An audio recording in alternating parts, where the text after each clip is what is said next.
The second edition of the College Football Playoff Committee rankings are out now, and they still have Georgia at number 2 behind Ohio State at number 1. So that's 2 weeks in a row now that they've put the Dogs at number 2 in the rankings. Georgia remains number 1 in both the AP poll and the coaches poll. So the other two ranking systems that people look at have Georgia 1. Obviously, at this point in the season, it is the committee's rankings that's what matters. You know, the AP poll and the coaches poll don't have bearing on the playoff, right? So it's the committee from here on out.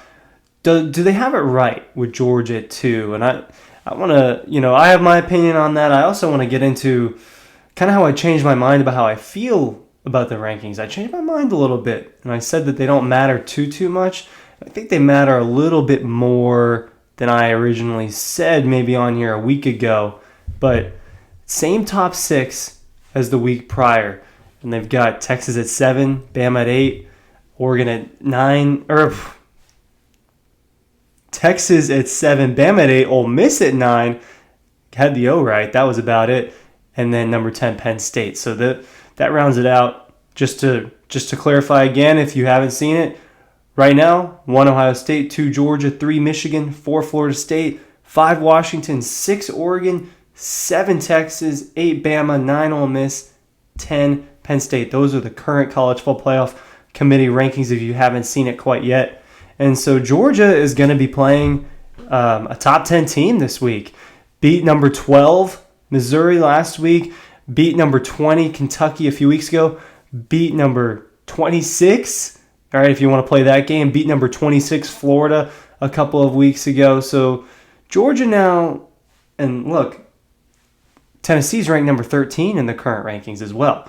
And so Georgia's going to have to play Ole Miss and then go on the road to a top 15 Tennessee team in a crazy environment. So the end of this schedule has gotten really tough for Georgia. And I think if they end up being 12-0, it's going to be tough to say that Georgia's schedule was weak and that they didn't beat, because at that point they would have beaten 4 ranked teams in the SEC. And I think that that's a pretty solid feat. So do they have it right? I would put Georgia at number 1 over Ohio State. I'm not saying that I think that there's necessarily a significant gap between the two teams, but I do think you have to put Georgia at number 1, especially after the win over Missouri this past week. All right, a 9-point win over a really good Missouri team. Did Georgia look like the absolute number 1 team in the country on Saturday? Just did they, beat the crap out of Missouri? No, that's not what happened. But a game where it was never really in question, right? Georgia, was down early, but it wasn't really in question after the third quarter. Georgia took the lead, right? 10-10 at halftime. It was a close game, but Georgia had control in the second half. And you look, Ohio State didn't have control in the first half against Rutgers, right? A worse team than Missouri.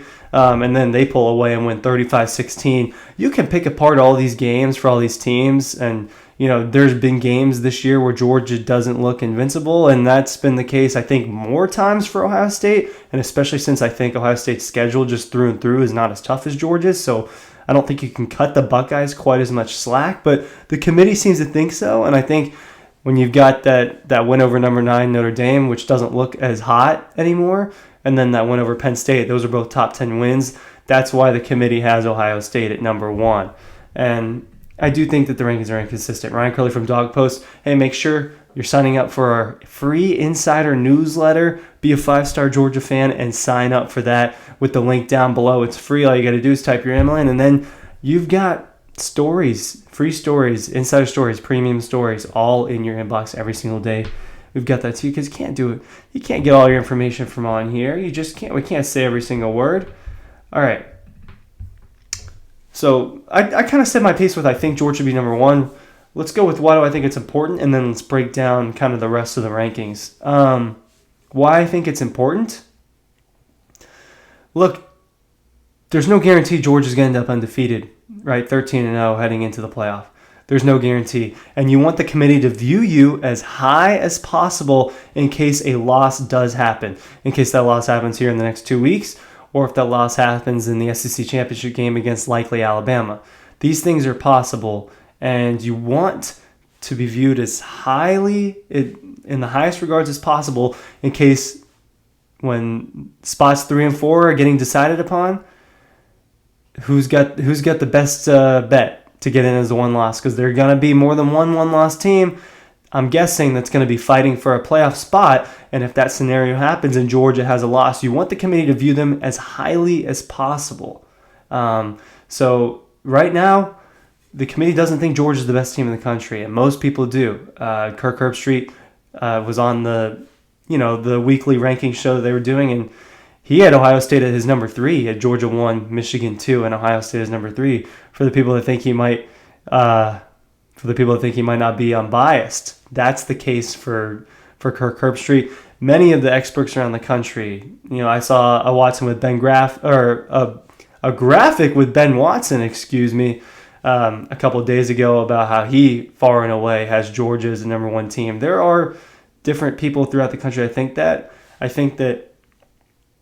has kind of become more and more of a consensus as this thing has gone on. Fewer people are viewing Florida State and Michigan as the number 1 team in the last couple of weeks. And so Georgia, look, I just think it's important resume-wise and how the committee views them, that they be ranked as high as possible if you want them to get into it. So talking about the rest of the rankings, Michigan 3, I get it, have looked really dominant, but have not played anyone really well. I think if Michigan just had like one top 10 win or a couple of ranked wins, they'd be ranked number 1 in the country. Obviously, the scandal is going on that's hanging over the heads of the program right now, and does that have anything to do with what the committee thinks? I'm not sure. And does that have anything to do with where the committee's placing them? I'm not sure about that either. I do know that people are starting to speak out about how they feel about it. I think Pat McAfee and Stephen A. Smith, both shared how they feel Michigan shouldn't be in the playoff.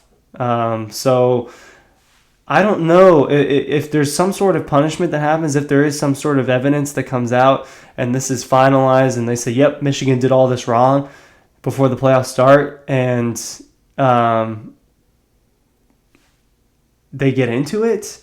And I don't know. I really am unsure what the situation would be here. I don't think that we've had this situation recently where a contender like this is facing these types of scandals, and I don't know if we've had it in the playoff era where something like that's happened. So this is kind of an unprecedented situation as far as the college football playoff goes in that regard. And look, TBD on whether or not some sort of punishment comes down on Michigan, right?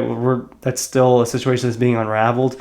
But then you move on to Florida State. For now, I think Florida State's probably going to measle their way to 13-0 and slip into the playoff. I think Oregon at 5 or at 6, I think would win a rematch over Washington if those two teams win out and play in the Pac-12 championship. I think Oregon would win a rematch there. Just my guess, but I think the Pac-12 is very much alive for the playoff. I think Texas has a shot. But I think that they need certain things to happen. I don't think Texas can just win out and get in. I think you have to root for certain things to go on. So I think the Big 12 doesn't have quite the chance as the rest of the conferences to make the college football playoff. But the ACC, as far as the ACC goes, I guess Louisville technically is still in the mix, maybe, because they're a one-loss team and could end up beating Florida State there at the end. But I think Florida State will probably be 13-0 and just slip into the playoff. It'll be hard to keep a 13-0 conference champion out of it. I think Bama's a really good team at 8 that Georgia would need to take very, very, very seriously in the SEC championship if that matchup were to come to fruition and Bama would get in. A one-loss SEC champion is a lock to make the college football playoff. A lock to make the college football playoff. Don't think Penn State's going to get in. I think they need some things to happen, and I just don't think they're going to beat Michigan. Outside the top 10, no one really has a shot. So we're really getting into the thick of this thing. Georgia at 2, did they get it right?